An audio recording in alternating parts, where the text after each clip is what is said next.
Best Day Ever is an experimental but fun indie game that mashes up two different genres. The first is a choices matter, choose your own adventure style narrative experience, but it wraps that around a European worker placement board game, but you wouldn't necessarily know that going in. It's going to take me a few minutes to explain everything that goes on in this game, so please bear with me. But because it's a game that I recommend, I'd like to kind of go into detail because it kind of made me go as I was kind of going through it. So Best Day Ever sees you playing as these 4 different characters, and their stories all intermingle. Each one has their own kind of socio-political issues that are going on, and every move that you make in the game changes the story as they go. You can choose them in any order to play in, but once you finish one run through of one character, the choices that you made in that story overwrites the overarching narrative of the game.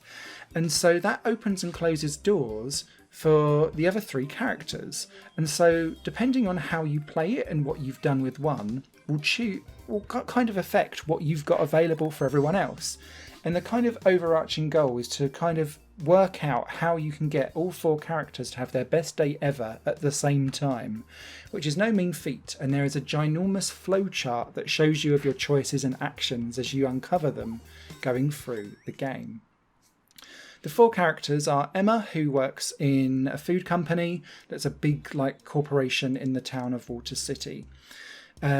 She is being undermined, she's got sexist bosses, so she can either choose to try and climb that corporate ladder by making a great product launch for their new cookie, or she's going to ruin it and say up yours. Jordan goes to Walters University and he's on the basketball team.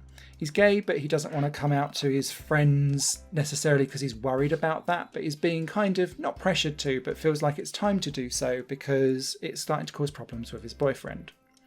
You can choose one way or the other, but you are going to need to balance both sides of that equation. Jenny also goes to Walters University, but she's under pressure for her exams and trying to focus on that. She's got anxiety. So to kind of unwind, she can be persuaded to become an online troll for people to try and vent out that anxiety and energy. And depending on how you deal with Jenny depends on what she does and whether she passes her exams. Paul, meanwhile, is going for mayor of Walters City. And so you need to manage his campaign trail and all of the different policies that you represent or decide to lobby for changes what the other 3 are having to deal with as you go along as well. So as you can see, they're all interconnected, and each story has 10 to 15 sometimes side characters that you may bump into, some of regular recurring ones, and how you deal with those also impacts how they appear and deal with other characters as they cross between stories. So for example, one of Jenny's best friend works for Paul in the campaign trail, so how you play with one affects how you deal with the other. Emma's workmate is Jordan's boyfriend, so if you're being nice in one, then he's got the friend in the other, and yeah, it's just super cool the way how it all kind of intermingles, and I love this kind of ever-growing web of storytelling that goes on. So how does that work in an actual gameplay? So gameplay takes place in turns and phases, and they're broken into days and times. So you'll have 1 turn to make in the morning, 2 for the afternoon, 2 for the evening, and 1 at night. And you'll make a turn with the character that you're playing by clicking on a building at that designated time of the day, and you'll have a list of actions that might be available at that time for you to choose from.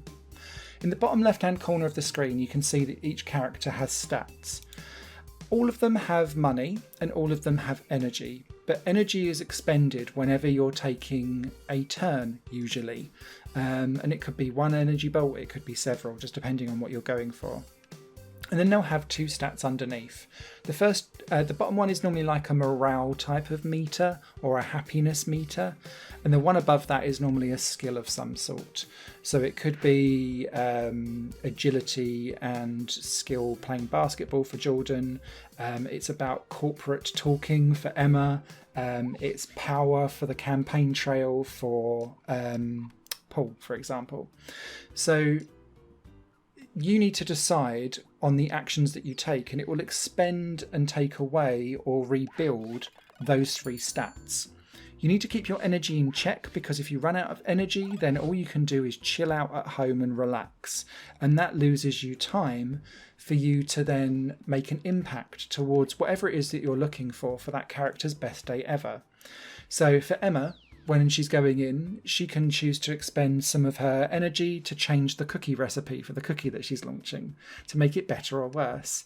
For Paul, it's about going out and talking to voters, or going in the evening when it's available for you to then have lunch or dinner with influential people who can give you money to continue making your campaign. And so you need to make sure that you've got enough energy left by the end of the day. You will get a wage come through, and that will can then be spent in the shops. And that could be maybe getting more equipment, or better internet connection, or more study books, or energy drinks to boost your energy as you go along.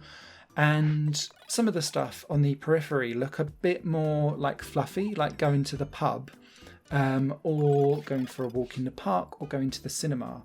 But what these do is refill up those skill and happiness traits, because every time you're going to have to, what I'll call, eat shit, by like taking a corporate hit, or having a bad TV voting program where you get absolutely trashed by your rivals, all of those stats go down. And so you need to find ways to replenish it. So you need to balance the going for your overall goal whilst keeping yourself happy. And I'd also argue as well, keeping the side characters happy too. Because if, say, Emma, for example, lives with her best mate, if you ignore her, she gets the hump and moves out. And that closes lots of doors for you. Jordan, you can potentially actually break up the relationship. And then that makes him very sad. And then that means that he can't perform with his basketball team. But the story doesn't end, it just kind of continues on, and you're like, no, it's all going horribly wrong. Jenny can be too anxious, so she needs to go shopping with her mates so that she can pass her exams. And in doing that, keeping her friends happy means that her mate can then help out Paul with the campaign, and so on and so forth. And so it all interconnects and interlocks. And so if you fail on one thing, it will have a ripple effect across time. I love this butterfly effect style, and it means that you really have to kind of think about your actions as you go along and decide a course of events that you're going to take, because everything has a deadline day, and that's why everything's divided into turns that go through the day and night cycle. And it will say like the first voting for the campaign trail is in 2 weeks' time, so then you've got 14 days with those different phases in to try and build up enough momentum in your campaign so that you don't come last, so that you don't get eliminated. Do you know what I mean? That's kind of how it all works together. Objectives will kind of keep you going. You can also phone up people that you've met and that you've become friends with, and they'll be in your phone book, and that can unlock additional options for you as well, or little mini side quests that will boost your ratings.